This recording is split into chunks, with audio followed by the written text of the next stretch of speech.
Хөрөнгө олт юунаас эхэлдэг юм бэ? Дараагийн цалингаас би хөрөнгө олт хийнэ.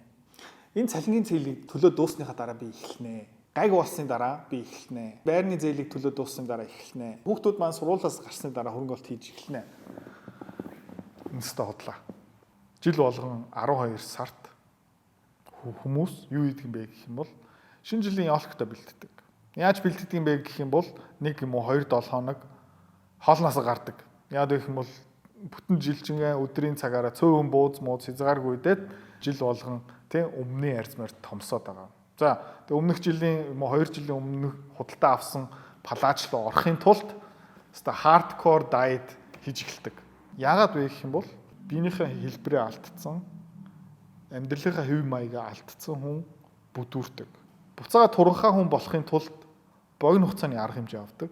Тэ 2-7 хоногийн дотор 2 юм уу 3 жилийн өмнө хэлбэр рүү орё гэд огцом арга хэмжээ авна. За тэгээ амжилттай байж магадгүй тэ ус, хоол бүгдийг ингээд хасаад жоохон жин хасч магадгүй. Тэгээ тэр хүн 1 сарын 2-нд юу гэдэг юм бэ гэх юм бол өдрийн цайны цаг боллоо. 1 цөөн тэгээд 2 пришки тэгээд 1 ундаа. Тэгээ дараа жилдээ зовлон яг адилхан.